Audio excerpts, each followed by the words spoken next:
Käbir adamlar gorkutucu jandarlara inananok. Inanmasalarym hem olardan gorkanlarym bar. İnternet ulgamynda gorkunç videolar gaty köp. Olaryň käbir ýalan bolsa-da, käbir gorkunç videonyň hem çyndygy ýalandygyny bilip bolanok. Men bu ýerde sizlere kamerada görülen üýtgeçik jandarlar barada video taýýarladym. Videony göreniňizden soňra pikirleriňizi çeşmelerde ýazmagy unutmaň. Gelin onu videomuza geçelim.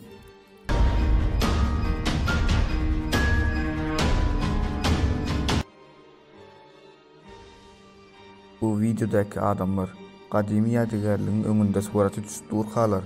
Ýadygarlygyň tepesinde üýtgeçik bir jandar görülýär.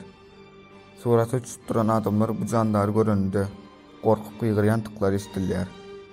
Videodaki jandar yer ýüzündeki hiç bir zada meňlemeýänligi üçin onuň nämetigi häzir şelli bilinenok. अभी पीछे देख वो क्या है?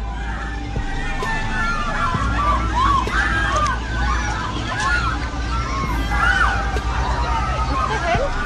That was someone flying, right? गया साहब नहीं दिख रहा. वो देख ना, he's coming back now. Video ले जल्दी.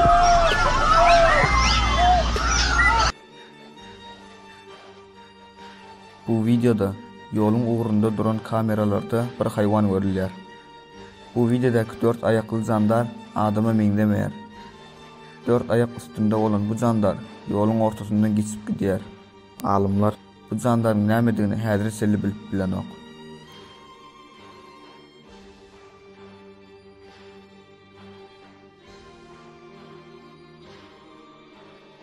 Kanalizasiýany arsalamaga gelen adamlar üýtgeçik bir jandary görýärler. Kameraly robot bilen çekilen bu video gaty üýtgeçik. Topar jandary görenlerinde robot jandary tarap ýakynlaşdyrýarlar. Emma jandar gorkup gaçýar. Biraz wagt soňra kamera görülen bu jandar uzak ýerde durup bolan ýetini synlap durýar.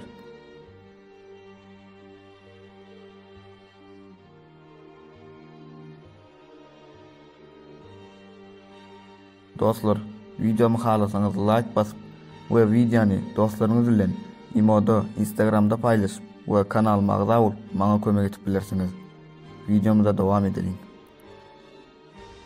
Soňky videomuzda bolsa, garaňky bir ýoldan barýan maşynyň öňüne birden gorkutucu jandar çykdy.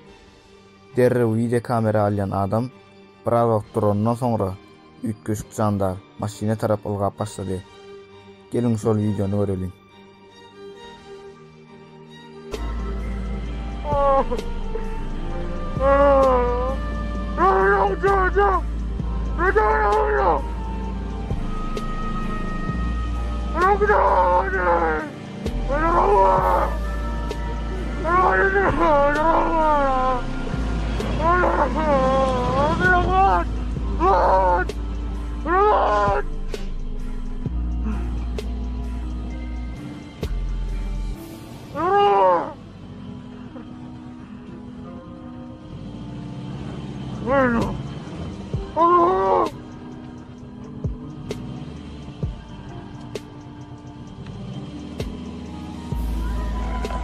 Allah!